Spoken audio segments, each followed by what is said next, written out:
దేవుని పరిశుద్ధ నామమునకు మహిమ కలుగును గాక.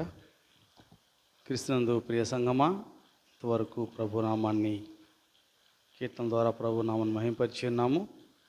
ఈ సమయంలో మనము సబ్బాతు దైవారాధన కార్యక్రమంలో పరిశుద్ధ లేఖన భాగాన్ని ధ్యానం చేయబోతున్నాం. అందునిమిత్తమై చిన్న ప్రార్థన చేసుకొని లేఖన భాగంలోకి వెళ్దాం.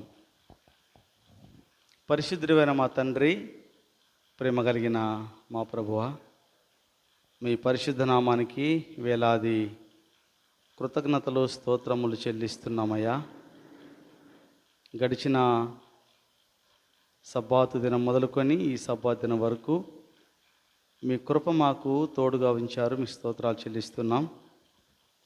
దేవా సమయంలో దైవారాధన కార్యక్రమంలో పరిశుద్ధ వాక్యాన్ని ధ్యానం చేయబోతున్నాము. కృప చూపండి అయ్యా.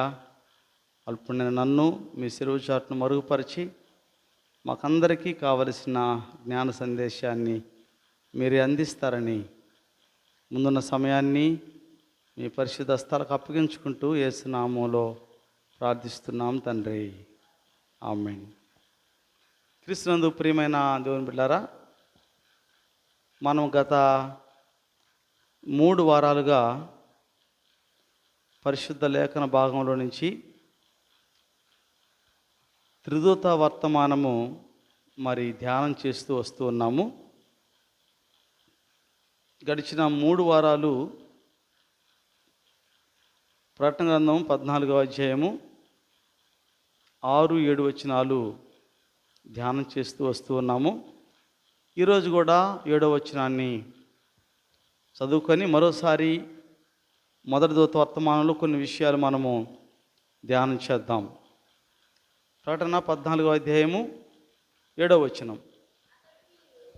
అతడు, మీరు దేవునికి భయపడి ఆయనను మహిమపరచుడి, ఆయన తీర్పు తీర్చు గడియ వచ్చెను గనుక ఆకాశమును, భూమిని, సముద్రమును, జలధారలను కలుగజేసిన వానికే నమస్కారం చేయుడని గొప్ప స్వరముతో చెప్పాను.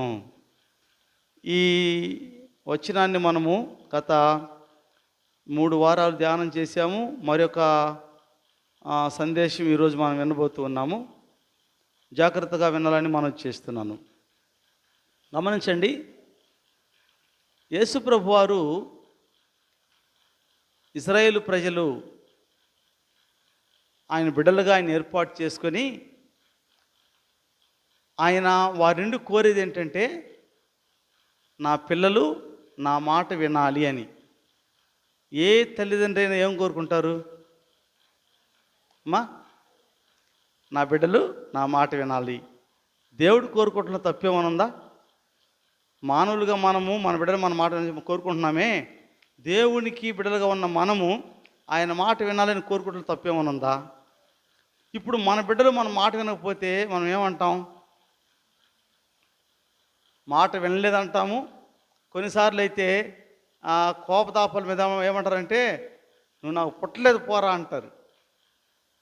అది మహాభయంకరమైన మాట. అది అనేస్తారు కోపం మీద. దేవుడు కూడా చెప్తున్నాడు, మీరు నా మాట వినకపోతే మీరు నా ప్రజలు కాదు అంటున్నాడు. దేవుడు కూడా అదే చెప్తున్నాడు, మీరు నా మాట వినకపోతే నా ప్రజలు కాదు అని అంటున్నాడు దేవుడు. ఈరోజు మనము దేవుని ప్రజలుగా ఉండాలంటే ఏం చేయాలి? ఆయన మాట వినాలి. ఈరోజు మనము ధ్యానం చేస్తాం. సరే, ఈ 7వ వచనంలో మనం ఏమి చదువుకుంటున్నామంటే,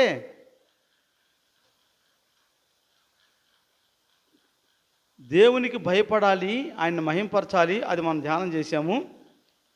ఆయన తీర్పు తీర్చే గడి వచ్చేస్తుంది కనుక సమస్తము సృజించిన సృష్టికర్తకే నమస్కారం చేయండి, అంటే ఆయన్నే పూజించండి అని చెప్తా ఉన్నాడు.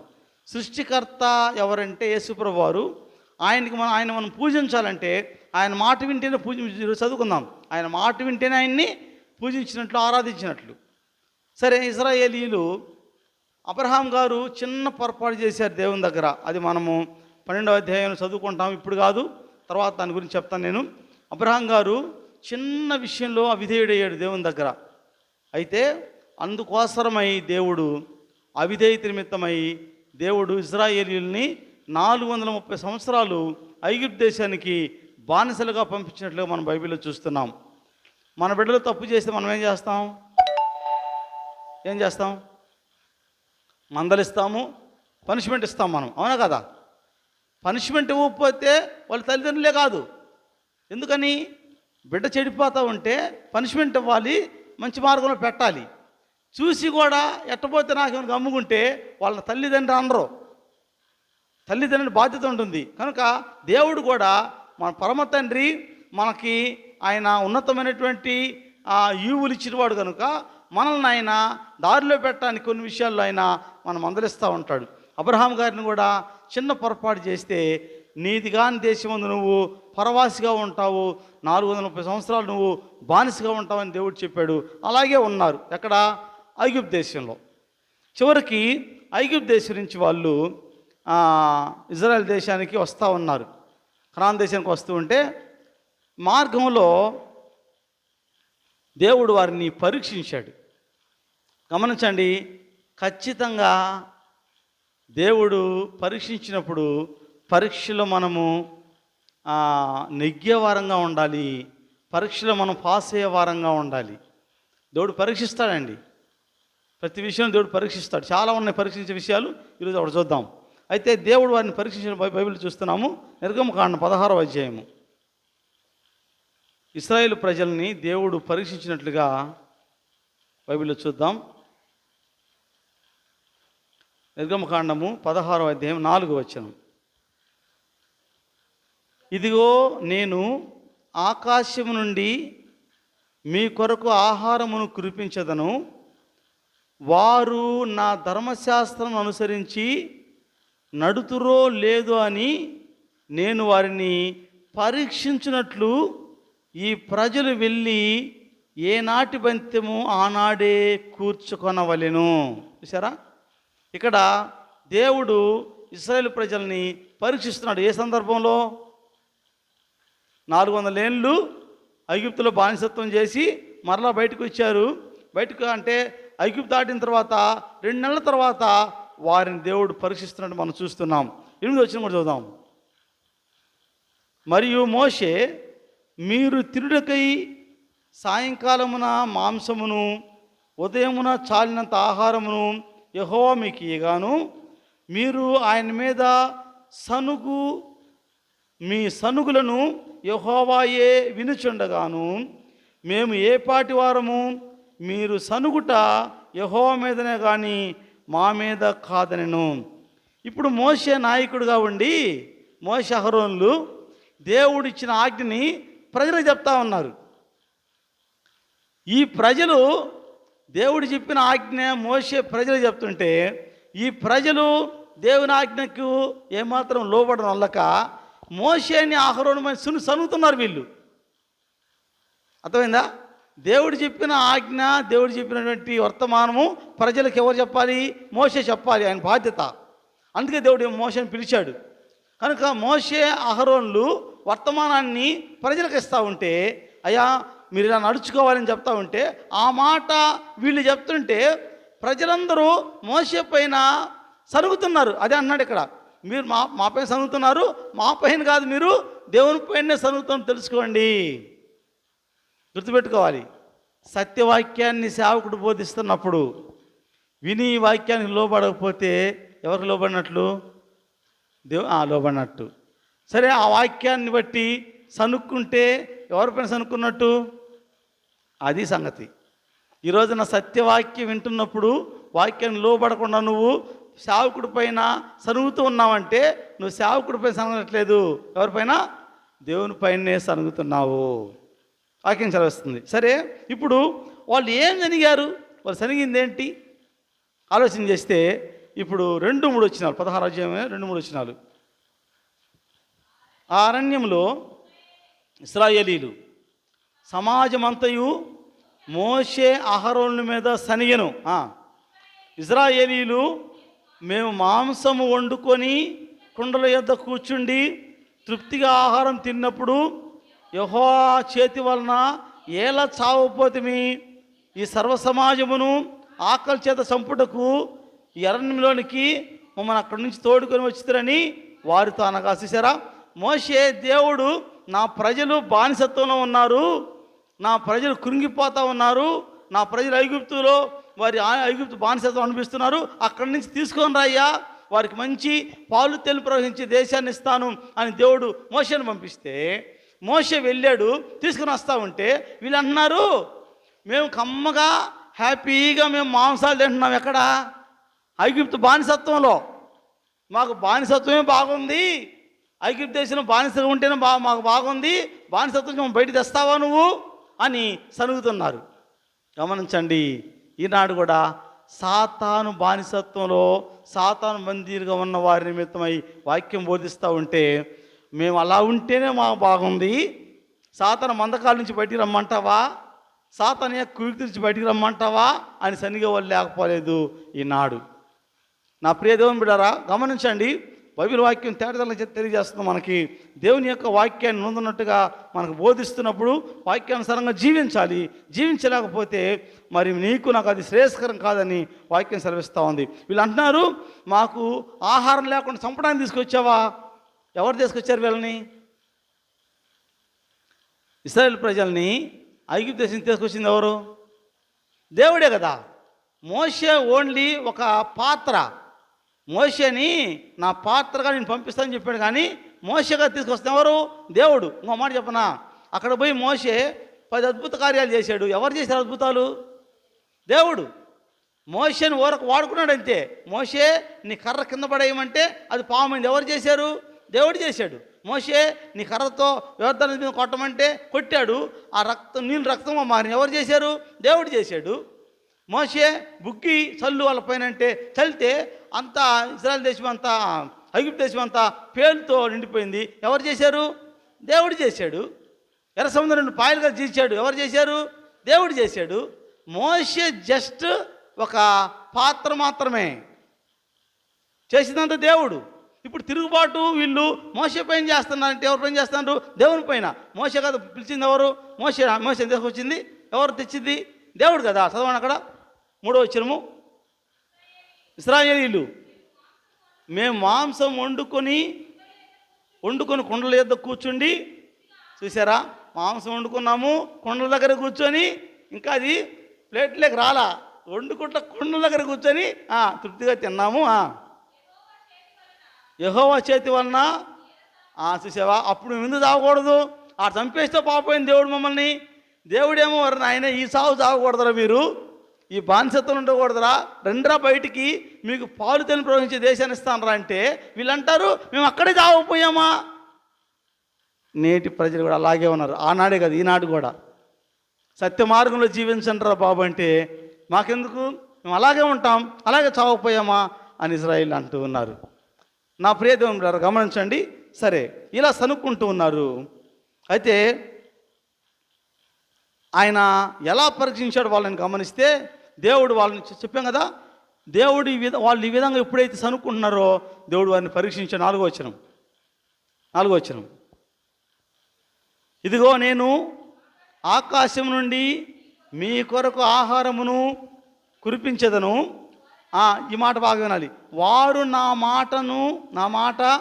వారు నా ధర్మశాస్త్రం అనుసరించి నడుతురో లేదు అని నేను వారిని పరీక్షించినట్లు. చూసారా, ఈ ప్రజలు నేను వాళ్ళని బయటికి తెస్తా ఉంటే నా పైన సనుక్కుంటున్నారు, వాళ్ళు నేను కీడు చేశాను అనుకుంటున్నారు, వాళ్ళు మేలు చేద్దామంటే, కాబట్టి నేను ఒక పరీక్ష పెడుతున్నా. వారు నా పైన సనుక్కుంటారో లేక వారు నా పైన విశ్వాసం ఉంచుతారో నేను వారిని పరీక్షించాలి అన్నాడు. ఎలా పరీక్షించాడు చూద్దాం. ఏ విధంగా పరీక్షించాడంటే 16వ అధ్యాయము 16 నుంచి 20 దాకా. మోషే, ఇది తినుటకు యెహోవా మీకు ఇచ్చిన ఆహారము, యెహోవా ఆజ్ఞాపించిందేమనగా ప్రతివాడును తన వారి భోజనమునకు ప్రతివాడు తన కుటుంబంలోని తలకు ఒక్కొక్క ఓమేరు చొప్పున దాన్ని కూర్చుకొనవలెను. ఒక్కొక్కడు తన గుడారములో నున్న వారి కొరకు కూర్చుకొనవలెను. ఇశ్రాయేలీలు అట్లు చేయగా కొందరు హెచ్చుగాను కొందరు తక్కువగాను కూర్చుకొనిరి. వారు ఓమేరుతో కొలిచినప్పుడు హెచ్చుగా కూర్చుకుని వారికి ఎక్కువగా మిగలలేదు, తక్కువగా కూర్చుకునే వారికి తక్కువ కాలేదు. వారు తమ తమ ఇంటి వారి భోజనమునకు సరిగా కూర్చుకొని ఉండిరి. మరియు మోషే దీనిలో ఏమీ ఉదయం వరకు ఎవరినూ మిగిల్చుకొనకూడదని వారితో చెప్పాను. అయితే వారు మోషే మాట వినక కొందరు ఉదయం వరకు దానిలో కొంచెం మిగుల్చుకొనగా అది పురుగు పట్టి కంపు కొట్టెను. చాలు, చూసారా? ఇక్కడ దేవుడు పరీక్షించాడు. అబ్బాయి, మీరు ఆహారం లేదంటున్నారు, మీ కొరకు నేను ఆహారం ఇస్తాను, మీరే కష్టపడద్దు, మీరేం పని చేయొద్దు. ఐగుప్తులు ఏం చేశారు? ఇటుక పనులు చేశారు, వాళ్ళ యొక్క పిరమిడ్లు కట్టారు, అక్కడ చాకిరీ చేశారు కదా, ఇక్కడ మీరేం చేయొద్దయ్యా, నేను మీకు ఆహారం ఇస్తానని చెప్పని దేవుడు మన్నాను కురిపించాడు. మన్న అంటే అర్థం ఏంటి? మంచి ఆహారం మన్నా, పరలోకపు ఆహారం మన్నా అంటే పరలోకం నుంచి మంచు కురిపిస్తే ఆ మంచు ఆరిపోయిన తర్వాత చిన్న కొత్తిమీర గింజల వలె. ఏంటి కొత్తిమీర గింజలు అంటే? ధనియాలు. కొత్తిమీర అంటే మనం వేసుకుంటామే కూరలో, కొత్తిమీరకు వచ్చే గింజలేంటి? ధనియాలు. ఆ ధనియాల గింజల్లాగా ఉన్నాయి, తెల్లగా ఉన్నాయి, చాలా రుచిగా ఉన్నాయి. అది దేవదూతల ఆహారం అన్నారు వాళ్ళు. సరే, ఈ ఆహారం కురిపించాడు. అప్పుడు చెప్పాడు, అబ్బాయి మీరేం చేస్తారంటే ఏ రోజు ఆహారము ఆ రోజు కూర్చుకోండి. ఒక గోమేరు, ఒక మనిషికి వచ్చి ఒక గోమేరు అంటే మనం కేజీ అనుకుందాం, మన లెక్కల కేజీ అనుకుందాం. ఒక మనిషికి వచ్చి ఒక కేజీ లెక్కన ఎంతమంది ఉంటే అన్ని కేజీలు కూర్చుకోమన్నాడు. మీరు ఇంట్లో ఎంతమంది అమ్మా? 4. మీరు ఎన్ని కేజీలు కూర్చుకోవాలి? 4. మా ఇంట్లో మేము 4, మేము కూడా 4 కూర్చుకోవాలి. ఈ విధంగా కూర్చుకోవాల్సి వస్తే వీళ్ళు ఏం చేశారు? ఇష్టానుసారంగా దేవుడు చెప్పాడు కదా, అబ్బాయి మీకు ఎంత కావాలనో అంతే కూర్చుకోమంటే వినలేదండి దేవుడు. చదవండి 19 వచనము, 17 వచనం. ఇశ్రాయేలీలు అట్లు చేయగా కొందరు హెచ్చుగాను, చూసారా? దేవుడేమో మనిషి గోమేరు తెచ్చుకొని రా బాబు అంటే కొందరేమో ఎక్కువ, కొందరేమో తక్కువ. కరెక్ట్గా మాట వినేవాడు లేడు. అర్థమైందా? దేవుడు చెప్పిన మాట కొంతమంది ఏమో ఎక్కువగా తెచ్చారు, కొంతమంది తక్కువ తెచ్చారు. అంటే దేవుడు ఒక మాట చెప్తే నీ మాట మాత్రం వినవయ్యా మేము, నువ్వు ఎన్నన్నా చెయ్యి, నువ్వేమన్నా చెప్పుకో, నువ్వు ఎలాగన్నా బోధించు, నీ మాట వినే పని లేదు మాకు, మా ఇష్టానుసారంగా ఉంటాం. ఆనాడు అంతే, ఈనాడు అంతే ప్రజలు. దేవుని బాధ అంతా అదే. నా మాట వినట్లేదు నా పిల్లలు నా మాట వినట్లేదు. దేవుని బాధ అంతా అదే. సరే, కొందరేమో హెచ్చుగా కొందరు తక్కువగా కూర్చున్నానంట. సరే, మొత్తానికి చూసారా, ఎక్కువగా కూర్చున్న వాళ్ళకి అది మిగల్లా. తక్కువ తెచ్చుకుంటే వాళ్ళ తక్కువ కాల. చూసారా, దాంట్లో కూడా దేవుడు గొప్ప కార్యం చేశాడు. ఇప్పుడు మా ఇంట్లో 4 అయితే మేము 4 కేజీలు తెచ్చుకోవాలి, నేను 10 కేజీలు తెచ్చా. ఆత్రంగా ఏమైంది? ఈ 10 కేజీలు 4 కేజీలు అయింది. మేరీ ఏం చేసింది? వాళ్ళ ఇంట్లో 4 కేజీలు తేవాల్సి ఉంటే ఎవరు చేస్తారులేపో, మా అమ్మ రాలేదు, మా నాన్న రాలేదు, నేను తేవాలని చెప్పని ఆమె 2 కేజీలు తెచ్చి ఏమైంది? ఆమె 4 కేజీలు అయింది. ఆమె 4 కేజీలు వచ్చింది, 2 కేజీలు తెస్తే నేనేమో 2 కేజీలు తెస్తే 10 కేజీలు తెస్తే నాది కూడా 4 కేజీలు అయింది. అంటే ఎక్కువ తెచ్చుకుంటే తక్కువ కాలేదు, తక్కువ తెచ్చుకుంటే ఎక్కువ కాల, కరెక్ట్ సమానంగా ఇచ్చాడు. అప్పుడే అర్థం చేసుకోవాలన్న వాళ్ళు, ఒరే దేవుడు ఇంత గొప్ప కార్యాలు చేస్తున్నాడు మన పట్ల, మనం అవతవగ్గా ఉన్నా కూడా ఆయన సరి చేస్తా తెలుసుకోవాలా? అబ్బాయి తెలుసుకోవాలా? 19 వచనం. మరియు మోషే దీనిలో ఏమీ ఉదయం వరకు ఎవరును మిగుల్చుకొనకూడదు అని చెప్పాను. అయితే వారు మోషే మాట వినక కొందరు ఉదయం వరకు దానిలో కొంచెము మిగుల్చుకొనగా అది పురుగు పట్టిన. చూసారా? మరలా చెప్పాడు మోషే, అబ్బాయి తెచ్చుకున్నారు కదా, అందరు తినేసేయండి, రేపటికేం మిగుల్చుకోవద్దు. ఎందుకని? రేపు మళ్ళా ఇస్తాడు దేవుడు, రేపు మళ్ళా మీకు ఇస్తాడు, మిగుల్చుకోవద్దంటే వీళ్ళకి నమ్మకం లేదు. రేపు వచ్చిద్దో రాదో, ఇది మనం ఏం పండించామా, ఆకాశం కురిసేది కదా, ఒకళ్ళు మర్చిపోతాడేమో దేవుడు రేపటికి, మర్చిపోతే మనకి ఎట్లా అని చెప్పని కొంతమంది ఇంకా ఉంచుకున్నారు. దేవుడు ఏం చెప్తున్నాడు, అబ్బాయి మీరు మిగుల్చుకోవద్దు. చూశారండి ఎన్ని విధాల దేవుడు పరీక్షిస్తున్నాడు, ఎన్ని విధాలు చెప్తున్నాడు తన ప్రజలకి. ఎన్నిసార్లు ఎన్ని విధాలు చెప్పినా వినే సమస్యలు అంటున్నారు. మనం కూడా అలాగే ఉన్నాం ఇప్పుడు. ఆయన ఎన్ని విధాలు బోధించినా, ఎన్ని విధాలు చెప్పినా, ఎంత అయినా మనకి మరి మన పైన ఆయన సహనం చూపించినా మనం వినేవారంగా లేమని గమనించాలి. సరే, అది కంపు కొట్టిందంట. అప్పుడు 21 వచనం, వారు 21 అమ్మా, సరే సరే 20 వచనం చివరి భాగం చదవాల. మోషే వారి మీద కోపపడగా, మోషే వాళ్ళ పైన కోపపడ్డాడు. దేనికి కోపడ్డాడు? దేవుని మాట విన్నందుకు. గమనించారా? కొన్నిసార్లు సేవకుడు కోపపడతాడు. దేనికోసం చెప్పండి? దేవుని మాట విన్నప్పుడు ఖచ్చితంగా చెయ్యాలి. అందుకు ప్రభు చెప్పాడు, గద్దించుము, ఖండించుము, బుద్ధి చెప్పుము, నీతియందు శిక్ష కూడా చేయము. గద్దించేది ఎట్లమ్మా? పక్క నువ్వుతో గద్దిస్తారా? ఎట్లా? గద్దింపంటే కోపంలోనే. గమనించండి, కొన్నిసార్లు సేవకుడు గద్దిస్తూ ఉంటే, కోపపడతా ఉంటే కొంతమంది ఫీల్ అవుతూ ఉంటారు. దేనికి గద్దిస్తాడు సేవకుడు? నువ్వు బాగుపడటానికి గద్దిస్తాడు. దేవుడు చెప్పాడు మాట, గద్దించు, ఖండించు, బుద్ధి చెప్పు, నీతి శిక్ష కూడా చేయని దేవుడు చెప్పాడు. చెయ్యాలా? చేయకపోతే వాడు సేవకుడు కాదు. గద్దిస్తే చిన్నపుచ్చుకుంటారు, గద్దిస్తే నన్ను ఆహ్వానించరు, గద్దిస్తే నాకు కానుక ఇవ్వరని నువ్వేం చేసినా శబాస్ అంటాడు సేవకుడు. వాడు సేవకుడు కాదని వాక్యం సెలవిస్తూ ఉంది. ఖచ్చితంగా గద్దించాలి, ఖండించాలి, బుద్ధి చెప్పాలి. సరే, మోషే కోపడ్డా. 21 వారు అనుదినము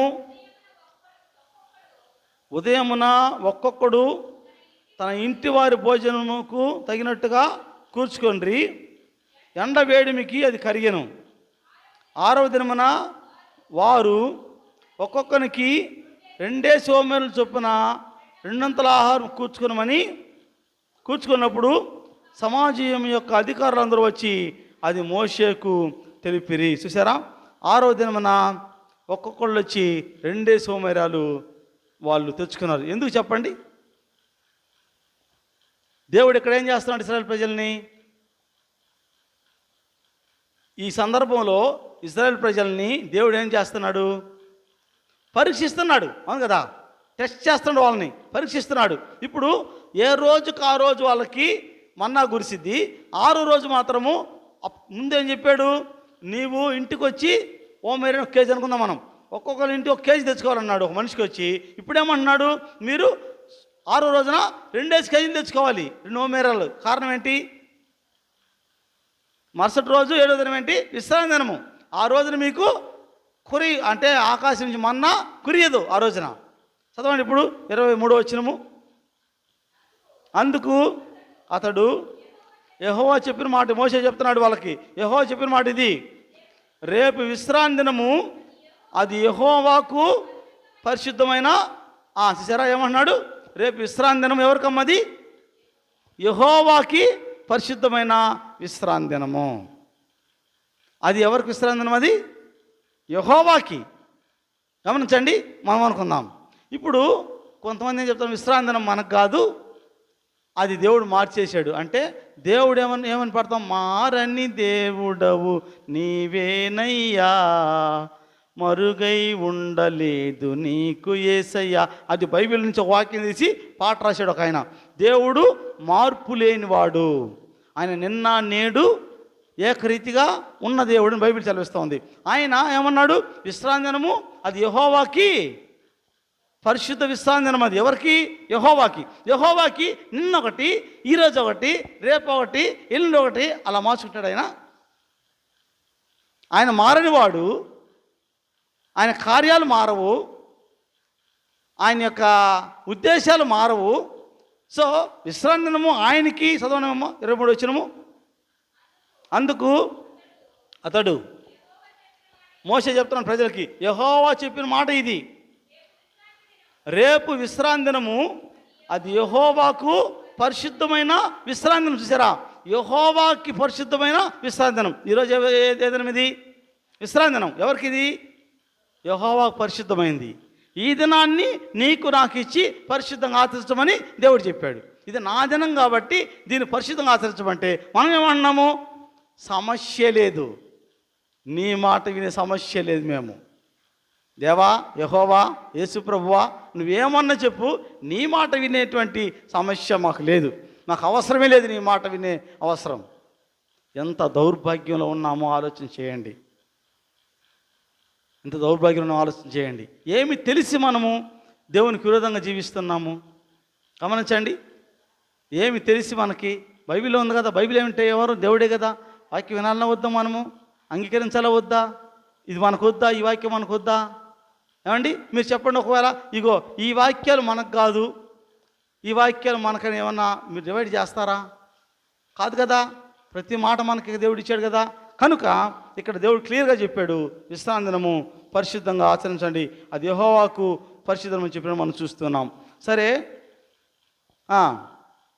అయితే వాళ్ళు ఏమంటారంటే అస్సలు నీ మాటే మేము వినే పని లేదని చెప్పని అన్నారు. అది 17వ వచనం చదువుకున్నాము. ఇప్పుడు 23 నుంచి 26 దాకా చదువుదాం.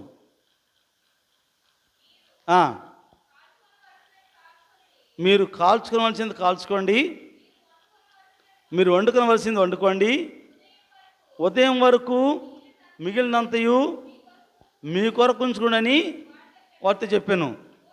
మోషే ఆజ్ఞాపించినట్లు వారు ఉదయమున వరకు దాన్ని ఉంచుకోండి, అది పురుగు కంపు కొట్టలేదు దానికి. చూసారా? అప్పుడేమో 6 రోజుల్లో ఎవరైనా మిగిలితే ఏమైందన్నది పురుగు పట్టింది. ఇప్పుడు చెప్పాడు 7వ దినం యెహోవాకు పరిశుద్ధ దినము, విశ్రాంతి దినం అది, కాబట్టి దానిలో మీరు రేపటి వరకు ఉంచుకోండి అంటే, అలాగే ఆ రోజు తినేసి మరుసటి రోజు మళ్ళీ కురవదు కాబట్టి ఉంచుకున్నారు, అది వారు కంపు కొట్టలేదు. ఇంత పర్టికులర్గా దేవుని వాక్యం మనకు బోధిస్తూ ఉంటే, విశ్రాంతి యొక్క ప్రాముఖ్యత గురించి ఇంత పర్టికులర్గా బైబిల్లో మనకు బోధిస్తూ ఉంటే మనం ఎంత మరి దేవునికి విరోధంగా ఉన్నామో ఆలోచన చేయండి. దేవుడు చెప్పాడు, వాళ్ళ పరీక్ష అది, వాళ్ళని పరీక్షిస్తున్నాడు. ఏమనంటే నా విశ్రాంతి ఎంత గొప్పదో, నా విశ్రాంతి దినం ఎంత పరిశుద్ధమైందో మీరు ఆచరించాలి కాబట్టి అని ఆ మన్నా ద్వారా వారిని పరీక్షించాడు. 6 దినాలు కూర్చుకుంటే అది మీకు మిగిలితే కంపు కొట్టుద్ది. 7వ దినాన 6వ దినాన 2 అంతలు మీరు కూర్చుకోవాలి, మిగిలిన అలాగే ఉంచుకోండి, 7వ దినాన కంపు కొట్టదండి. కంపు కొట్టలేదని బైబిల్లో మనం చూస్తున్నాం. అది చెడిపోలా, పురుగు పట్ల, కంపు కొట్ల. 25వ వచనం, మోషే నేడు దాన్ని తినండి, నేటి దినము మరలా. చూసారా? ఈరోజు తినండి, ఈరోజు యెహోవాకు విశ్రాంతి దినమా, నేడు అది బయట దొరకదు, 6 దినములు దాన్ని కూర్చుకోవాలను, విశ్రాంతి దినము అనగా 7వ దినమున అది దొరకదు అని నేను అట్లు జరిగాను. 7వ దినమున దాన్ని కూర్చుకోవాలని వెళ్ళగా, ఇంకేం చెప్పాలండి వీళ్ళకి? మరదమ్మా 27వ వచనము, జరిగాను అట్లు జరిగినంటే ఎట్లు జరిగాను? 6 దినాల్లో కూర్చుకోవాలి, 7వ దినాన మీరు కూర్చుకోకూడదు, 6వ దినాన 200 కూర్చుకోవాలి, అది 7వ దినాన కంపు కూడా ఉంటుంది అని చెప్పి అలాగే జరిగింది. ఇప్పుడు 7వ దినమున చూసారా?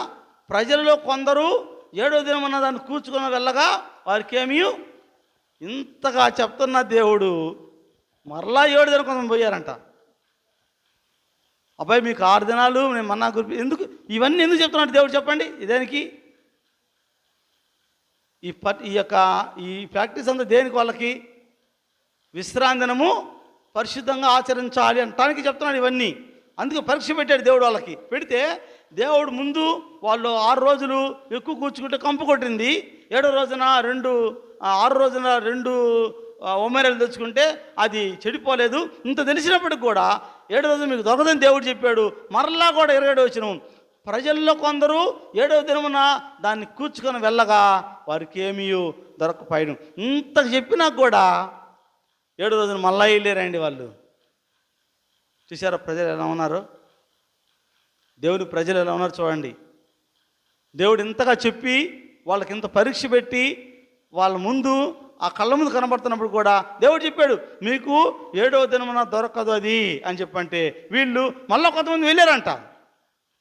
ఈరోజు కూడా అలాగే ఉంది పరిస్థితి. ఎంతన్న బోధించిన వాక్యము, ఎంతన్న వాక్యాన్ని చూపించు, ఎంతన్న బైబిల్లో చూపించు, ఏమి చెప్పినా ఏం అవసరంలా, మాకు ఆ వెనకటి జీవితమే కావాలా.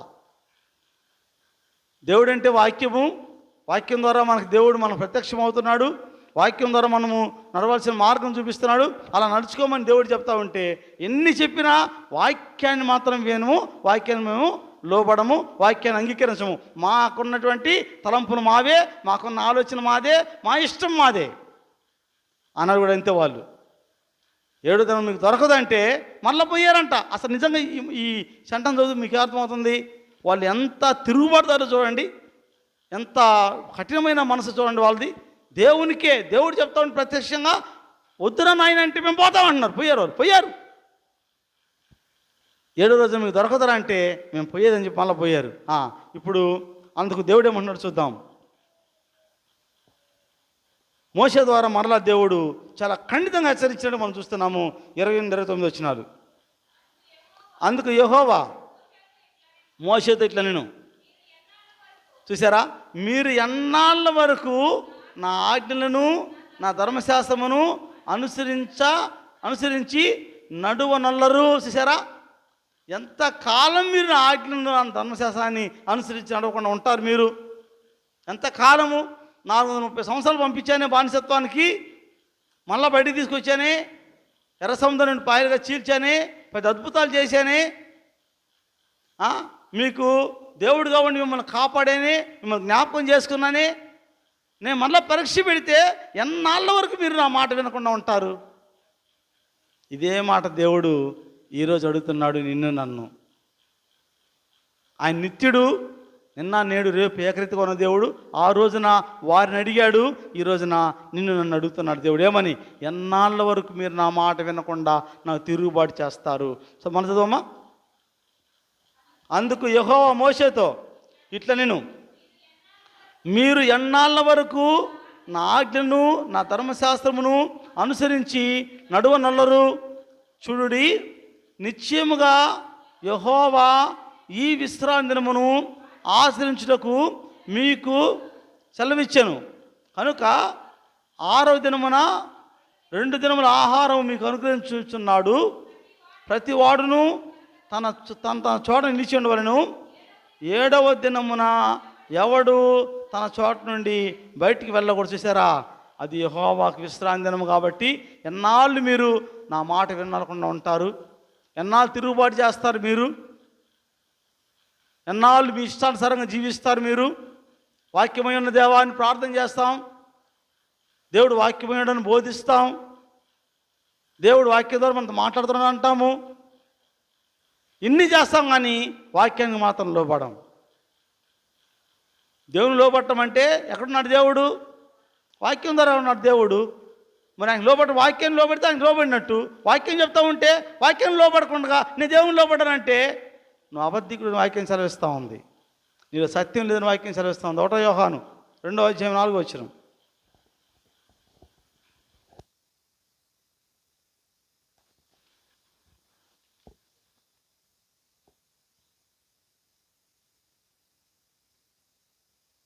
ఆయనను ఎరిగి ఉన్నానని చెప్పుకొనుచు ఆయన ఆజ్ఞలను గై కొనని వాడు అబద్ధికుడు. వాళ్ళ సత్యం చూసారా, నాకు ఆయన తెలుసు, నేను ఆయన గైకొన్నాను, నేను ఆయన ఎరుగుదును, యెహోవాకు నా దేవుడు, నా సృష్టికర్త, నేను పాటలు పాడతాను, నేను ప్రార్థన చేస్తాను, నా దేవుడు అని చెప్పుకుంటూ ఆయన ఆజ్ఞ గైకొన్నవాడు ఏమన్నామా? అబద్ధికుడు. వాళ్ళలో సత్యమే లేదు. గమనించండి, ఇది బైబిల్లో మాటలే, నా మాటలు కాదు. దేవుడు ఖరాఖండి నేను చెప్తున్నాను, నా వంతు వింటారో వినరో మీ వంతు, అది నేను బాధ్యత కాదు. రేపు పొద్దున దేవుడు నన్ను అడుగుతాడు, లెక్క అడుగుతాడు, ఎరా నిన్ను పెదగుడిపాడు పంపించానే, ఏం చేసావురా నువ్వు? అక్కడ పోయి ఇష్టానుసారంగా నీకు అనుకూలంగా నువ్వు జీవించి వచ్చావా అని చెప్పని నన్ను అడిగితే నేను బాధ్యత అవుతాను దేవునికి, నేను జవాబు చెప్పాలి దేవునికి. కాబట్టి నా బాధ్యతగా నేను చెప్తున్నాను. వింటారో వినరో, మారతారో మారరో, అవలంబిస్తారో అవలంబించరో, దేవుని తిరుగుబాటు చేస్తారో లోపడతారో మీ ఇష్టం అని చెప్తున్నాను. ఈ లైవ్లో ఈ మాటలు వింటున్న ప్రతి వారికి నేను చెప్పేటువంటి సందేశం ఏంటంటే, ఖచ్చితంగా ఒకరోజు దేవుడు నిన్ను లెక్క అడుగుతాడు. దేవుడు నన్ను లెక్క అడుగుతాడు. ఆ లెక్కలో మనము దేవునికి చెప్పాలి. చెప్పాం కదా, గతంలో దేవుడు ఉపమానం చెప్పాడు. ఆయన ఒకడికి కొత్తదరాడికి సొమ్ము ఇచ్చేసి ఆయన దేశాంతరం వెళ్ళాడు. మరలా తిరిగి వచ్చి లెక్క చూసుకున్నాడని చెప్పాడు. యేసుప్రభువారు వెళ్ళాడు, మరలా వస్తాడు, లెక్క చూసుకుంటాడు నీ జీవితాన్ని, లెక్క అడుగుతాడు. లెక్క చెప్పాల్సిన బాధ్యత మనకుందని వాక్యం సెలవిస్తూ ఉంది. కనుక వీళ్ళు ఎంత చెప్పినా దేవుని మాట వినట్లేదు. ప్రభు చెప్పాడు, చాలా ఖండితంగా చెప్పాడు, ఎన్నాళ్ళు మీరు నా మాట అనుసరించి నడవకుండా మీరు తిరుగుబాటు చేస్తారు, ఎంతకాలము నా ఆజ్ఞలు నా ధర్మశాస్త్రం అనుసరించి నల్లరు మీరు అని దేవుడు క్వశ్చన్ చేసేయడం మనం చూస్తున్నాం. సరే, కనుక దేవుడు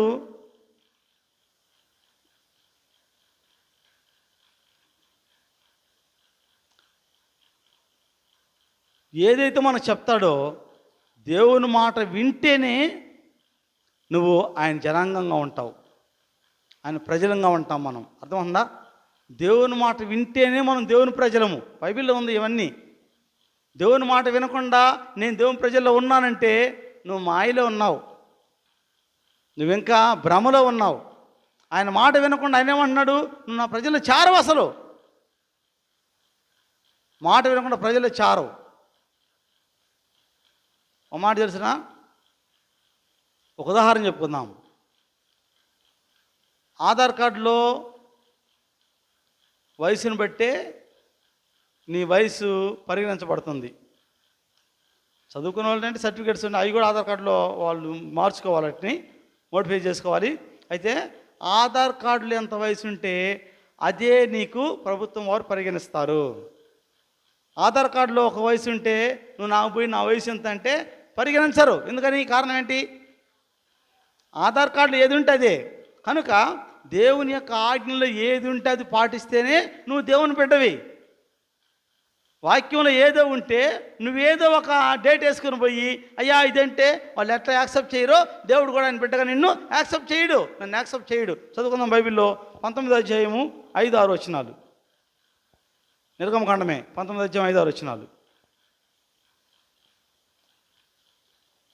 కాగా మీరు నా మాట శ్రద్ధగా విని నా నిబంధన అనుసరించి నడిచిన యెడల మీరు సమస్త దేశములలో జనులలో నాకు స్వకీయ సంపాద్యమగుదురు. సమస్త భూమియు నాదే కదా. మీరు నాకు యాజక రూపమైన రాజ్యముగాను పరిశుద్ధమైన జనముగాను ఉందురని చెప్పాను. చూసారా? మీరు నాకు ప్రజలుగా నా జనంగా ఉండాలంటే ఏం చేయాలి? నా ఆజ్ఞలు నా కట్టడలు గైకొనాలి. నేనేమైతే ఆజ్ఞాపించానో అది నువ్వు గైకుంటేనే నువ్వు నా ప్రజల్లో ఉంటావు. నేను ఇచ్చిన ఆజ్ఞ నువ్వు గైకొనకుండగా నా ప్రజల్లో నువ్వు చేరాలని చూస్తే అది అప్పటికి కూడా జరగని పని.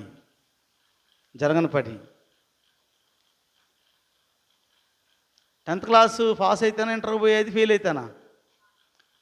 ఫెయిల్ అయ్యి నేను 10th చదవలేదా, మేరీతో పాటు నేను కూడా మరి ఎగ్జామ్ రాయలేదా, నేను పోతానంటే రప్పనిస్తారా? ఎందుకు మనీరు? ఫెయిల్ అయ్యావు. నువ్వు 10th వెళ్ళావు, మార్చి నుంచి జూన్ నుంచి మార్చి దాకా చదువుకున్నావు, అన్ని ఎగ్జామ్స్ రాసావు, అన్ని టెస్టులన్నీ నువ్వు అటెండ్ అయ్యావు, చివరిలో ఫైనల్ ఎగ్జామ్కి వెళ్ళావు, రాసావు, వచ్చావు, రిజల్ట్స్ వచ్చినాయి. ఇవన్నీ నేను చేశాను కదా, నేను వెళ్ళాల్సిందే, ఇంటర్ కంటే పోనిస్తారా? నువ్వెన్ని చేసినా నువ్వు పాస్ అవ్వాలి. అర్థమైందా? ఇవన్నీ చేసినప్పుడు కూడా నువ్వు పాస్ అయితే ఇంటర్కి నీకు అలౌడ్ అనమాట. అంటే ఇంటర్కి వెళ్ళాలంటే పాస్ అవ్వాలి. దేవుని ఆజ్ఞ గైకుంటేనే, దేవుని మాట వింటేనే ఆయన ప్రజలు నువ్వు చేర్చబడతావు. బైబిల్ చెప్తుంది, నేను నీ మాట విన్నయ్యా, నీ ఆజ్ఞ గైకొన్నయ్యా, నన్ను మాత్రం నీ ప్రజలు చేర్చుకో, లిస్టులో రాయంటే సమస్య లేదు. చదవమాట 5-6 వచనాలు. కాగా మీరు నా మాట శ్రద్ధగా విని నా నిబంధన అనుసరించి నడిచిన ఎడల మీరు సమస్త దేశములలో జనములలో నాకు స్వకీయ సంపాద్యమగుదురు. సమస్త భూమి నాదే కదా. మీరు నాకు యాజక రూపమైన రాజ్యముగాను పరిశుద్ధమైన జనముగాను ఉందురని చెప్పాను. చూసారా, మీరు నా ఆజ్ఞలు కొని నా మాట వింటేనే మీరు నాకు ప్రజలుగా, నా సొత్తైన జనంగా ఉంటారు, లేకపోతే ఉండరు. అంతే కదా, మీరు నా మాట వినకపోతే మీరు నా ప్రజలుగా ఉండరు. నువ్వు దేవుని ప్రజల్లో ఉండాలన్నా లేక లోకంలో ఉండాలన్నా నువ్వే నిర్ణయం చేసుకోమని దేవుడు మనతో మాట్లాడుతున్నాడు. ఈ మధ్యాహ్నకాల సమయం ముందు నువ్వు నా ప్రజల్లో చేరతావా లేక లోకంలోనే ఉంటావా, నీ ఇష్టం. నేను నీ స్వేచ్ఛనిచ్చా, ఎంపిక చేసుకునేటువంటి అధికారం నీకు, స్వేచ్ఛ నీకు ఉంది. ఏం ఎంపిక చేసుకుని నీ ఇష్టమే, నేను బలవంతం చేయను. దేవుడు ఎప్పుడు కూడా బలవంతం చేయడు, ఎంపిక నీకు ఇచ్చేశాడు. చెప్పేటువంటి మార్గాలని ఏ మార్గమో నువ్వు ఎంపిక చేసుకో, నేను బలవంతం చేయను నిన్ను అంటాడు దేవుడు. ఈరోజు నీకు నాకు దేవుడు ఒక మార్గాన్ని చూపిస్తున్నాడు. ఆ మార్గంలో ఉంటావో ఉండవో అది నీ ఇష్టమని వాక్యం సెలవిస్తూ ఉంది. ఇంకో మాట చెప్పనా, చాలామంది అంటారు విశ్రాంతి దినాన్ని యూదులకి ఇచ్చాడు, మనకు కాదు, మన క్రైస్తవం ఇప్పుడు మనకు కాదు, అది యూదులకి అంటారు. మరి వాళ్ళు ఏం చదువుతారో, వాళ్ళు బైబిల్ చదువుతారో లేదో నాకు అర్థం అవ్వదు. మరి వాళ్ళు ఏం చూసి మాట్లాడతారో. అయితే వాళ్ళకి అనుకూలంగా, అంటే నాకు అనుకూలంగా ఉన్నారు కాబట్టి నేను ఏం చెప్తే నమ్ముతారు అని చెప్పేవాళ్ళు ఉన్నారు, కాదనట్లా. కానీ బైబిల్ ఏం చెప్పి చూద్దాం. బైబిల్ ఏం చెప్తుందంటే అది యూదులకు మాత్రమే కాదని బైబిల్ చదివిస్తుంది. యెషయా-గ్రంథం 56వ అధ్యాయము. యెషయా-గ్రంథము 56వ అధ్యాయము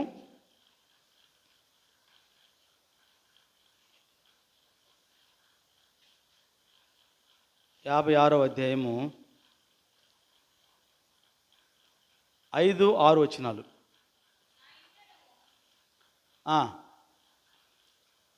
5-6 వచనాలమ్మా. నా ఇంటను చదవమ్మా.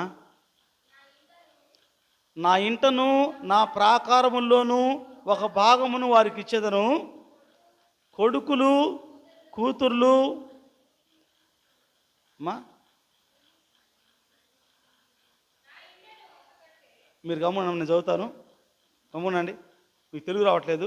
నా ఇంటను నా ప్రాకారముల్లోనూ ఒక భాగమును వారికి ఇచ్చేదను, కొడుకులు కూతుర్లు అని అనిపించుకున్నట్టు కంటే శ్రేష్టమైన పేరు వారికి పెట్టుచున్నాను, కొట్టివేయబడని నిత్యమైన పేరు వారికి పెట్టుచున్నాను. విశ్రాంతిమును అపవిత్రపరచకుండా ఆచరించుచు నా నిబంధనను ఆధారం చేసుకొనుచు యెహోవాకు దాసులై యెహోవా నామమును ప్రేమించుచు ఆయనకు పరిచర్య చేయవలని ఆయన పక్షమును చేరు అన్యులను. ఎవరినమ్మా? అన్యుల్ని. అన్యులంటే ఎవరు? మనమే. మన ఇజ్రాయేలు కాదు, మనం అన్యులము. ఇజ్రాయేల్ 12 గోత్రాల వారు వాళ్ళు వేరు, మనం అన్యులము. మనం క్రైస్తవులుగా మారాం ప్రభువుని అంగీకరించి. అన్యులను నా పరిశుద్ధ పర్వతమునకు తోడుకొని వచ్చేదను, నా ప్రార్థన మందిరంలో వారిని ఆనందింపజేసేదను, నా బలిపీఠం మీద వారు అర్పించు దహన బలులు నాకు అంగీకారములగును, నా మందిరము సమస్త జనులకు ప్రార్థన మందిరము. చూసారా, ఇక్కడ 6వ వచనం చదువుతున్నాం మరలా. విశ్రాంతిమును అపవిత్రపరచకుండా ఆచరించుచు నా నిబంధనను ఆధారం చేసుకొనుచు యెహోవాకు దాసులై యెహోవా నామమును ప్రేమించుచు ఆయనకు పరిచర్య చేయవలని ఆయన పక్షమును చేరు అన్యులను నా పరిశుద్ధ పర్వతమునకు తోడుకొని వచ్చేదను. చూసారా, అన్యులైనా సరే నా విశ్రాంతిని కానీ ఆచరిస్తే వాళ్ళని నా పరిశుద్ధం పర్వతాన్ని తోడుకొని వస్తారని చెప్పని దేవుడు సెలవిస్తూ ఉన్నాడు. ప్రియ దేవుని బిడ్డలారా, విశ్రాంతి దినము ఇజ్రాయేలుకు మాత్రమే కాదు, అన్యులకు కూడా ఇవ్వబడినట్టుగా మనం చూస్తున్నాం. మరొక మాట చూద్దాము. మార్కు 2వ అధ్యాయము 27-28 వచనాలు. కథలో మనం చదువుకున్నాం మరోసారి. మరియు విశ్రాంతి దినము మనుషుల కొరకు నియమింపబడిన, కానీ మనుషులు విశ్రాంతి దినం కొరకు. చూసారా, విశ్రాంతి దినం ఎవరి కొరకమ్మా? మనుషుల కొరకు. మనుషులు అంటే ఎవరు? యూదులేనా? యూదులు మనుషులే. మనం ఎవరిమి? నేనైతే మనిషినే. మరి మనుషులే కదా మనందరం. మరి మనకు దేవుడిచ్చిన వరకు మనకే కదా. ఇది ఎక్కడుంది? చాలామంది అంటారు క్రొత్త నిబంధనలో విశ్రాంతి దినం లేదంటారు. మరి దేవుడు చెప్తున్నాడు కొత్త నిబంధనలో, మార్కు ద్వారా ప్రభు చెప్తున్నాడు ఏమని? విశ్రాంతి దినము మనుషుల కొరకే నియమించబడిను. అంటే మన కొరకు విశ్రాంతి దినము నియమించబడింది. మన మనుషులమైతే మనకుంది విశ్రాంతి దినము, మనుషులం కాదంటే మనకు లేదు. నేను మనిషినే, నాకుంది విశ్రాంతి దినం. ఇక మీరెవరో, మీకుంది లేదో మీరు చెప్పుకోవాలి. విశ్రాంతి దినము మనుషుల కొరకు నియమించబడినట్టు మనం చూస్తున్నాం. గమనించండి, ఈ లోకంలో కాదండి, పరలోకంలో కూడా, నూతన భూమి నూతన ఆకాశంలో కూడా విశ్రాంతి దినము ఉన్నట్లుగా దేవుడు చెప్తున్నాడు. యెషయా గ్రంథం 66వ అధ్యాయము, యెషయా గ్రంథం 66వ అధ్యాయంలో ఈ లోకంలోనే కాదండి, పరలోకంలో కూడా ఉన్నట్లుగా మనం చూస్తున్నాం. యెషయా గ్రంథం 66వ అధ్యాయము 22-23 వచ్చినారు. నేను సృజించబోవు క్రొత్త ఆకాశమును క్రొత్త భూమియు లయం కాక నా సన్నిధిని నిలుచున్నట్లు నీ సంతతియు నీ నామమును నిలిచిండును. ఇదే యెహోవా వాక్కు. ప్రతి అమావాస్య దినములను ప్రతి విశ్రాంతి దినములను నా సన్నిధి మురుకుడికై సమస్త శరీరులు వచ్చెదరు అని యెహోవా. ఎక్కడ నూతన ఆకాశము నూతన భూమిలో అంటే పరలోకంలో కూడా ఖచ్చితంగా విశ్రాంతి దినము ఆచరణ ఉన్నది. ఈ భూమి ఆకాశాన్ని సృజించిన సృష్టిలో విశ్రాంతి దినం చెప్పాడు. పరలోకంలో అంటే పాప ప్రవేశం లేనప్పుడు, పాపం ఇంకా ప్రవేశించినప్పుడు కూడా పరలోకంలో ధర్మశాస్త్రం ఉంది. పరలోకం ధర్మశాస్త్రం ఉంది. తర్వాత పాపము ప్రవేశించిన తర్వాత ఈ భూమి మీద, ఆ భూమి మీదకి వచ్చి మానవునికి పాపము ఇంకా సంక్రమించక ముందు, మానవుడు పాపిగా మారకముందు విశ్రాంతి దినం ఉంది. పరలోకంలో భూమిలో అంటే పాపం భూమి మీద లేనప్పుడు విశ్రాంతి దినం ఉంది. మరలా నూతన భూమిలో కూడా విశ్రాంతి దినం ఉందని బైబిల్ సెలవిస్తూ ఉంది. గమనించండి, దేవుని కార్యాలు నిన్న నేడు రేపు ఏకరీతిగా ఉన్నాయి. చదువుకుందామా? ఆదికాండం 2వ అధ్యాయము మొదటి 2 వచనాలు, మొదటి 3 వచనాలు. ఆకాశమును భూమియు వాటిలో ఉన్న సమస్తమును సంపూర్తి చేయబడిను. దేవుడు తాను చేసినట్టు తన పని 7వ దినములోగా సంపూర్తి చేసి, తాను చేసిన తన పని అంతటి నుండి 7వ దినమున విశ్రమించెను. కాబట్టి దేవుడు ఆ 7వ దినమును ఆశీర్వదించి పరిశుద్ధపరచెను. ఏలయనగా దానిలో దేవుడు తాను చేసినట్టు సృజించినట్టు తన పని అంతటి నుండి విశ్రమించెను. దేవుడైన యెహోవా ఆకాశమును చేసిన దినమందు, చాలు చూసారా, దేవుడు 6వ దినమున పని ముగించి 7వ దినం విశ్రమించాడు. ఆ దినాన్ని పరిశుద్ధపరిచి ఆశీర్వించిన మనం చూస్తున్నాము. ఆ దినాన్నే మరి రేపు అంటే అప్పుడు పాపం ప్రవేశం లేదు, అప్పుడు భూమి మీద పాపం ఇంకా ప్రవేశించాల. తర్వాత ఆదాము ఆకృతి పాపం వచ్చింది కనుక భూమి పైన పాపం ప్రవేశానికి ముందు విశ్రాంతి దినం ఉంది. తర్వాత నూతన భూమిగా మార్చినప్పుడు విశ్రాంతి దినం ఉంటుంది. యుగయుగాలు దేవునికి మనం ఆయన ఆజ్ఞ లోపడవలసిన వారు ఉన్నామని వాక్యం సెలవిస్తూ ఉంది. మరొక మాట చూద్దాం. ఇక్కడ ప్రభు దగ్గర రావడం అంటే కేవలం రక్షణ కోసమే కాదండి, రక్షణ కోసమే కాదు, రక్షణ కోసమే రావద్దు దేవుని దగ్గరికి. ఆయన్ని ప్రేమించామంటే ఆయన అన్నీ ఇస్తాడు, రక్షణ ఇస్తాడు, దీవెన ఇస్తాడు, ఆశీర్వాదం ఇస్తాడు. ఆయన్ని ప్రేమించాలి. ఇంకో మాట చెప్పనా, ఇప్పుడు ఎవరైనా సరే 2 వస్త్రాలు అక్కడ పెట్టాడు, డ్రెస్సులు యూనిఫామ్ 2 పెట్టారు అక్కడ, ఒక కలరు ఒకటేమో మరొక కలర్, డిఫరెంట్ కలర్స్ పెట్టారు. ఒక ఆయన అన్నాడు, ఎవరైనా సరే నేను ఎన్నుకున్న కలర్ వచ్చి వైట్, ఇంకో కలర్ ఏదో ఉంది. ఒక ఆయన చెప్తున్నాడు, నాకు ఇష్టమైన కలర్ వచ్చి వైట్, మీరు వైట్ కలర్ ఒక కలర్ కానీ వేసుకున్నారంటే మీకు నేను ఏమైనా నేను చేస్తానని చెప్పన్నాడు. ఇప్పుడు ఆయన ద్వారా ఏమన్నా పొందాలంటే ఏం చేయాలి? వైట్ కలర్ షర్ట్ వేసుకోవాలి. ఆ షర్ట్ వేసుకుంటే మనం పొందగలం. ఆయన ఏమంటున్నాడు, నేను ఇది చేస్తానట్లా ఏమంటున్నాడు, మీరు ముందు ఆ వైట్ కలర్ షర్ట్ వేసుకొని నన్ను ప్రేమించిన వాళ్ళు షర్ట్ వేసుకోండి, నన్ను ప్రేమిస్తే వైట్ షర్ట్ వేసుకోండి, వైట్ డ్రెస్ వేసుకున్న వాళ్ళకి నేను అన్నీ చేస్తానన్నాడు. ఇప్పుడు నీకు అన్నీ రావాలని ఏం చేయాలి? వైట్ షర్ట్ వేసుకోవాలి. ఆయన అడిగిన వైట్ షర్ట్ వేసుకోవాలి. అదే బైబిల్ చదివిస్తూ ఉంది. 1 యోహాను 5:3. నేను ముగిస్తున్నాను. 1 యోహాను 5వ అధ్యాయము 3వ వచనం. మనము ఆయన ఆజ్ఞలను గైకొనుటయే దేవుని ప్రేమించుట. ఆయన ఆజ్ఞలు చూసారా, ఇక్కడ ఏమన్నాడంటే మనం దేవుని ప్రేమించమంటే ఏంటంటే, మళ్ళీ చదవమ్మా, మనము ఆయన ఆజ్ఞలను గైకొనుటయే దేవుణ్ణి ప్రేమించుట. అయ్యా నేను ప్రేమించానయ్యా, నేను ప్రేమించానయ్యా, నేను ప్రేమిస్తున్నానయ్యా, నువ్వంటే నాకు ప్రేమ అయ్యా అని ఎంతసేపు చెప్పుకున్నా దాంట్లో ఉపయోగం లేదు. లేక కళ్ళు మూసుకొని ప్రార్థన చేస్తా, నువ్వు గంట సేపు కన్నీరు కాచి 2 గంటలు 3 గంటలు నువ్వు ప్రార్థన చేసినా ఉపయోగం లేదు. ఏమంటున్నాడు దేవుడు? నా ఆజ్ఞలు గైకుంటేనే నన్ను ప్రేమించినట్టు. అర్థమైందా?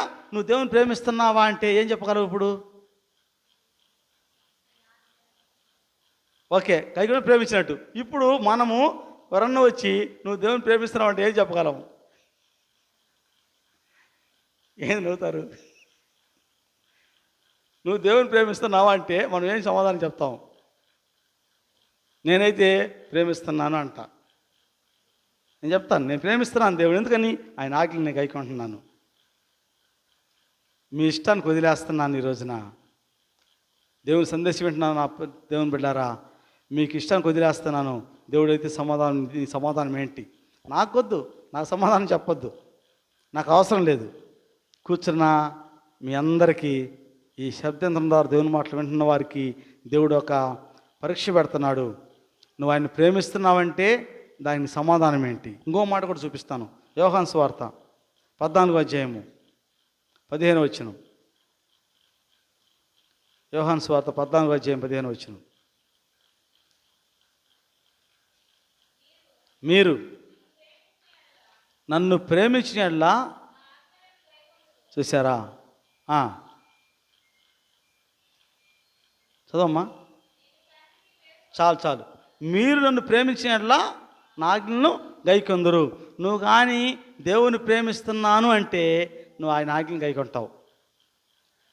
నువ్వు ఆయన ఆజ్ఞలను గైకొనకుండా నేను ప్రేమిస్తానంటే నువ్వు అబద్ధికుడు. చదువుకున్నాం ఇవన్నీ కూడా మనం. నువ్వు దేవుని ప్రేమిస్తున్నాను అంటే, ఆయన ప్రేమ నీలో ఉంది అంటే, నువ్వు ప్రేమను పొందుకుంటున్నావంటే నువ్వు ఆయన ఆజ్ఞలు గైకొనాలి. దేవుని ఆజ్ఞలు గైకొనకుండా నేను నిన్ను ప్రేమిస్తున్నానయ్యా, నీ ప్రేమలో నేను ఉన్నానయ్యా అంటే మనం అబద్ధికులము. కనుక దయచేసి నా ప్రియ దేవుని బిడ్డలారా, ఈ రోజున విశ్రాంతి దినము పరిశుద్ధంగా ఆచరించమని దేవుడు వాక్యం సెలవిస్తుంది. ఆ ప్రకటన 14:7 మరోసారి చూద్దాం. తిరుదూత వర్తమానంలో ప్రకటన 14:7. అతడు, చూసారా, మీరు దేవునికి భయపడి, నువ్వు దేవునికి భయపడ్డావు అంటే ఏం చేయాలంటే ఆయన మహింపరచాలి. ఆయన తీర్పు తీర్చుగడే వచ్చిన కనుక ఆకాశమును, భూమిని, సముద్రమును, జలధారలను కలుగు చేసిన వారికి నమస్కారం చేయడని గొప్ప స్వరముతో చెప్పాను. ఈరోజు కూడా గొప్ప స్వరం అంటే అర్థం ఏంటి? ఆర్భాటించి. మైకి లేకపోతే మనకు కూడా సరిగా వినపడదు, లోపల ఉన్న వాళ్ళ సరిగా వినపడదు మైకి లేకపోతే. మైకి ఉండబట్టి ఊరు మొత్తం వినపడుతుంది. ఇంకా ప్రక్కన ఊరిలో కూడా చెప్తున్నారు, మాకు వినపడుతుంది, మేము వింటాం వాక్యం అని చెప్పని. పెద్దనపాలెము, దొండపాడు వాళ్ళు చెప్తున్నారు, నాతో చెప్తున్నారు వాళ్ళు వచ్చి, పాస్టర్ గారు మేము వింటామండి వాక్యం అని. మనం లోకల్గా ఉండినట్లేదు కానీ బయట వాళ్ళు వాక్యం వింటున్నారంట, వాళ్ళు చెప్తున్నారు. గమనించండి, ఆర్భటించి, ఇదిగో గొప్ప శబ్దం దేవుడు ఆర్భటించి చెప్తున్నాడు. ఏమని? అమ్మా, మీరు దేవునికి భయపడి ఆయన మహింపరచుడి, ఆయన తీర్పు తీర్చుగడి వచ్చిన కనుక ఆకాశమును, భూమిని, సముద్రమును, జలధారలను కలుగు చేసిన వానికే నమస్కారం అంటే సృష్టికర్తకే నమస్కారం చేయండి. సృష్టికర్తని మీరు ఆరాధించని వాక్యం సెలవిస్తూ ఉంది. కనుక మొదటి దూత వర్తమానంలో దేవుడు చెప్పిన వాగ్దానం ప్రకారంగా మనము సృష్టికర్తను ఆరాధించే వారంగా ఉండాలని చెప్పని నేను మనవి చేస్తున్నాను. అట్టి కృపా దీవెన ఆశీర్వాదము దేవుడు మన సదా అనుగ్రహించును గాక. ఆమేన్. ప్రార్థన చేసుకుందాం. పరిశుద్ధమైన తండ్రి, మీ పరిశుద్ధ నామానికి వేలాది స్తోత్రములు చెల్లిస్తున్నామయ్యా. నైనా ఈ సమయమందు త్రిదూత వర్తమానంలో తండ్రి, మొదటి దూత వర్తమానంగా గత 3 వారాలుగా మేము ధ్యానం చేస్తూ వస్తున్నాం. ఈరోజు కూడా ప్రభా మేము నైనా 4వ వారంలో తండ్రి మేము మొదటి దూత వర్తమానాన్ని ధ్యానం చేశాం. దేవా, విశ్రాంతి దినము ఆచరించమని వాక్యం సెలవిస్తూ ఉంది. మీ ఆజ్ఞను గైకొనాలి ప్రభా. ఆకాశమును భూమిని సమస్తము కలుగు చేసిన వానికి నమస్కారం చేయమంటే, అయ్యా మీరు సృష్టికర్త ప్రభా, సృష్టికర్త అని తెలియజేసేది ఏదంటే ప్రభా విశ్రాంతి దినం నాయన. మీరు సృష్టికర్త అని మాకు తెలియజేసేది విశ్రాంతి దినము కనుక ఆ విశ్రాంతి దినానికి మీరు ప్రభుయే ఉన్నారు తండ్రి. మనుషుల కొరకు విశ్రాంతిని మీరు నా తండ్రి ఏర్పాటు చేశారు. మీ స్తోత్రం. మీ మనుషులమే ప్రభా, మా కొరకు విశ్రాంతిని మీరు ఏర్పాటు చేశారు. ఈరోజు సరే మా జీవితాల్లో విశ్రాంతిని ఆచరించి మీ ఆజ్ఞను గైకొనుచు అయ్యా మిమ్మల్ని ప్రేమించే వారంగా మేము నా తండ్రి ముద్రించబడే కృప మా దయచేయమని ప్రార్థిస్తున్నాం. విన్న వాక్యాన్ని ప్రభా మా హృదయంలో భద్రపరిచి వాక్యానుసారంగా జీవించే భాగ్యము మాకందరికీ దయచేయమని యేసు నామంలో ప్రార్థించి వేడుకొంచున్నాం పరమ తండ్రి. ఆమేన్. పరలోకమందున్న మా తండ్రి, మీ నామం పరిశుద్ధపరచబడును గాక, మీ రాజ్యం మాకు వచ్చును గాక, మీ చిత్తం పరలోకమందు నెరవేరినట్లు భూమి మీద నెరవేరును గాక. మా అనుదిన ఆహారము నేడు మాకు దయచేయము, మరణస్థము క్షమించిన ప్రకారము మరణమును క్షమించము, మమ్మల్ని శోధనలు అయితేక దుష్టుని తప్పించము, రాజ్యము శక్తి మహిమ నిరంతరం మీరై ఉన్నారు తండ్రి. ఆమేన్. మా పరమ తండ్రి అయిన దేవుని యొక్క ప్రేమ, ప్రభు అయిన యేసుక్రీస్తు వారి కృప, పరిశుద్ధాత్ముని అన్యోన్య సహవాసము సన్నిధి ఇప్పుడు ఎల్లప్పుడూ సదా మనకు తోడై ఉండి దీవించి ఆశీర్వదించి నడిపించునుగాక. ఆమేన్. ఆమేన్. ఆమేన్.